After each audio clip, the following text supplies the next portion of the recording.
JS education online channel के माध्यम से आज हम शुरू कर रहे हैं समकालीन भारत और शिक्षा का संबंधित जो टॉपिक है इस पर हम चर्चा करेंगे।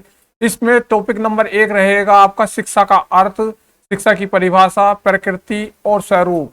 शिक्षा के अर्थ, परिभाषा, प्रकृति और स्वरूप के बारे में चर्चा करेंगे। यहाँ से क्वेश्चन बन जाता है आपका बीएड में आपका लॉन्ग क्वेश्चन बन सकता है, डीएलएड में आपका शॉर्ट क्वेश्चन बन सकता है और टेट में भी यहाँ से एक एक नंबर की परिभाषा के रूप में या किसी अन्य रूप में क्वेश्चन बनने की 101% चांस रहते हैं। तो इस टॉपिक को शुरू करेंगे। आज का टॉपिक रहने वाला है हमारा शिक्षा का अर्थ, परिभाषा, प्रकृति, स्वरूप। तो सबसे पहले शिक्षा का अर्थ जानेंगे। शिक्षा का अर्थ क्या होता है? शिक्षा का शाब्दिक अर्थ यहाँ पर देखेंगे हम। सबसे पहले शाब्दिक अर्थ, शिक्षा संस्कृत के शिक्ष धातु से मिलकर बनी है, जिसका अर्थ होता है सीखना और सिखाना। और इसका मतलब होता है कि बालक की आंतरिक शक्तियों को विकसित करना, उसके गुणों का विकास करना। शिक्षा को अंग्रेजी में जो कहते हैं एजुकेशन कहते हैं। एजुकेशन एडुकेटम शब्द से बना है, जो कि लैटिन का शब्द है। एडुकेटम भी दो शब्दों से मिलकर बना है, ई प्लस ड्योको। ई का मतलब होता है अंदर से और ड्यूको का मतलब होता है आगे बढ़ना, यानी कि अंदर से आगे बढ़ना, यानी आंतरिक शक्तियों का विकास करना क्या होता है? शिक्षा होता है, एजुकेशन होता है। तो ये शिक्षा के शाब्दिक अर्थ हुए। शिक्षा के शाब्दिक अर्थ के बाद हम चर्चा करेंगे यहाँ पर शिक्षा के संकुचित अर्थ से। शिक्षा का संकुचित अर्थ क्या होता है? संकुचित अर्थ में शिक्षा बालक को योजनाबद्ध कार्यक्रम के अंतर्गत प्रदान की जाने वाली एक ऐसी योजना है जिसमें निर्धारित उद्देश्य होते हैं और निर्धारित जो है पाठ्यक्रम होता है, निर्धारित समय सारणी होती है और निर्धारित समय होता है। यानी कि सब कुछ निर्धारित होता है, योजना बनाकर जो शिक्षा दी जाती है। जैसे कि आपकी स्कूली शिक्षा होती है तो उसमें सब कुछ चीज निर्धारित होती है, तो वो क्या होती है? एक तरीके से आपकी संकुचित शिक्षा होती है। इसके बाद जो आता है आपका आता है व्यापक अर्थ। शिक्षा का व्यापक अर्थ क्या होता है? शिक्षा के व्यापक अर्थ से तात्पर्य है बालक गर्भ अवस्था से लेकर मृत्यु तक कुछ ना कुछ सीखता रहता है। वो खेल का मैदान हो, पड़ोसी हो, मित्र हो, परिवार हो, शिक्षक हो, बस हो, ट्रेन हो, कहीं भी जहां भी वो कुछ ना कुछ सीखता रहता है, यानी अपने जीवन भर कुछ ना कुछ सीखता रहता है। तो वो शिक्षा का क्या होता है? व्यापक अर्थ होता है।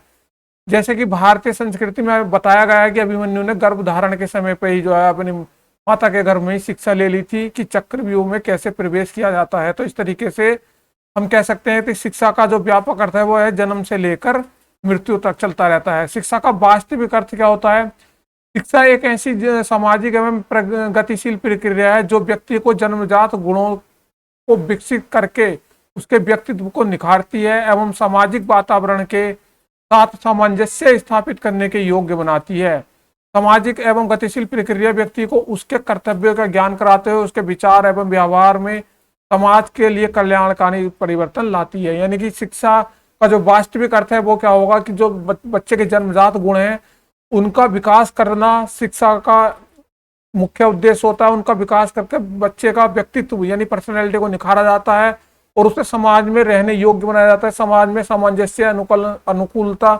जिससे कि वो अनुकूलन कर सके समाज के अंदर, उस लायक उसे बना दिया जाता है। शिक्षा का मुख्य उद्देश्य होता है कि बालक को जो है उसकी जो आंतरिक शक्ति है उनका विकास करके उसके व्यक्तित्व को निखारा जाए, उसके गुणों का विकास किया जाए, उसे समाज में जो है सामंजस्य प्राप्त करने में सहयोग किया जाए, इसी योग्य बना दिया जाए कि शिक्षा से वो समाज में सामंजस्य स्थापित कर सके। शिक्षा की परिभाषाएं। शिक्षा की परिभाषा जो है भारतीय और पाश्चात्य, यानी जो भारत के विद्वान है और पाश्चात्य विद्वान है, उन्होंने अलग अलग परिभाषाएं दी हैं।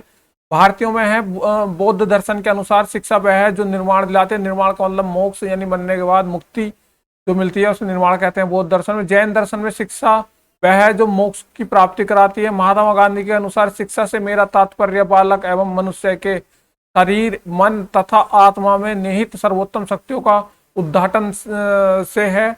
अरविंदो के अनुसार शिक्षा से मेरा अभिप्राय व्यक्ति की आंतरिक शक्तियों का विकास करना है। तो ये भारतीय विद्वान है। इन भारतीय विद्वानों के अलावा जो विदेशी विद्वान है, जो पाश्चात्य विद्वान और अरस्तु के अनुसार शिक्षा स्वस्थ शरीर में स्वस्थ मस्तिष्क का निर्माण करती है। यानी स्वस्थ शिक्षा के द्वारा स्वस्थ शरीर में स्वस्थ मस्तिष्क का निर्माण किया करना ही शिक्षा है। पेस्टेलोजी ने अपनी परिभाषा दी है। ये विभिन्न प्रकार के विद्वानों ने अपनी अपनी परिभाषा दी है। तो इन परिभाषाओं के आधार पर निकल कर आता है कि शिक्षा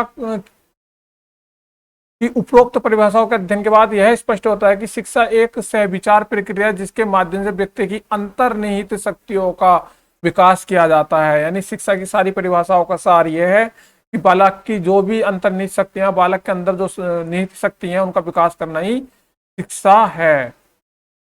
शिक्षा की प्रकृति को जानते हैं। यहाँ पर शिक्षा को ना विज्ञान की श्रेणी में रखा जाता, ना ही कला की श्रेणी में रखा जा सकता है, क्योंकि शिक्षा विज्ञान और कला दोनों ही है। इसके लिए उपयुक्त शब्दावली शिक्षा की कला, आर्ट ऑफ एजुकेशन, शिक्षा का विज्ञान, साइंस ऑफ एजुकेशन प्रयुक्त किया जाता है। शिक्षा विज्ञान एजुकेशन न तो पूर्णतः सैद्धांतिक है, सैद्धांतिक मतलब नियम कानूनों पर नहीं चलता, और ना ही व्यावहारिक है पूर्णतः। यानी व्यावहारिक यानी केवल करके व्यवहार में लाकर कोई चीज की जाए, ना व्यावहारिक है ना सैद्धांतिक है। यह सैद्धांतिक और व्यावहारिक दोनों पक्षों को देखने मिलता है। वस्तुतः यह व्यावहारिक पहलू पर अधिक महत्व देती है। जो शिक्षा की प्रकृति है वो सैद्धांतिक और व्यावहारिक दोनों पक्षों को वैल्यू देती है। इसमें भी व्यावहारिक पक्ष यानी कि जो हम करके देखते हैं, समाज में करते हैं, तो वो उस पहलू पर अधिक ध्यान देती है। शिक्षा को ना कला के वर्ग में रखा जा सकता है, ना विज्ञान के वर्ग में रखा जा सकता है।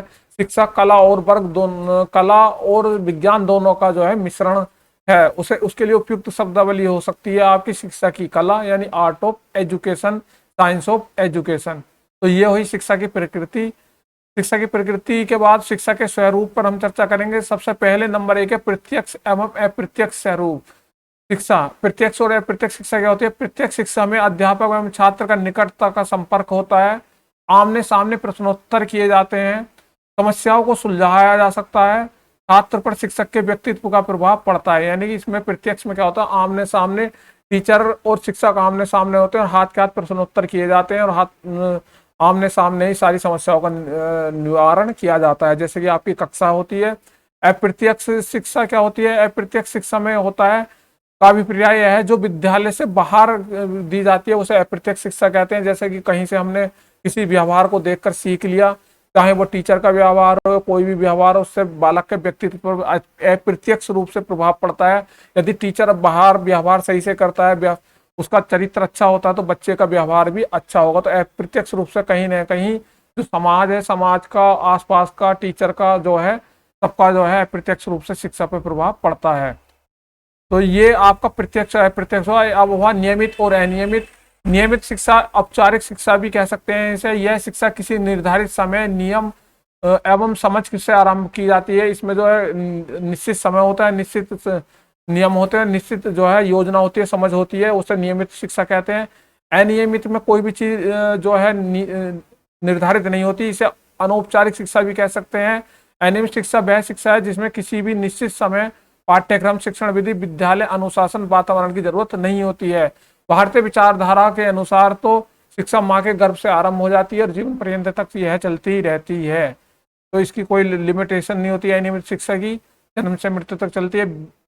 व्यक्तिगत एवं सामूहिक शिक्षा। व्यक्तिगत शिक्षा में क्या होता है, किसी विशेष व्यक्ति को दी जाती है, जिसमें शिक्षा का आधार बिंदु वह व्यक्ति ही होता है। सिर्फ उसी बालक की रुचि, आंतरिक शक्तियों का पता लगाकर उसे ज्यादा से ज्यादा विकसित किया जाता है। और जबकि सामूहिक शिक्षा क्या होती है, इसमें समूह में शिक्षा दी जाती है। काफी सारे बच्चों की जो सामान्य जरूरतें हैं, तो उनको पूरा किया जाता है और उसे उस प्रकार से शिक्षित किया जाता है। जैसे कि कक्षा आपका एक सामूहिक शिक्षा का उदाहरण हो सकता है। क्लास में सामूहिक शिक्षा दी जाती है।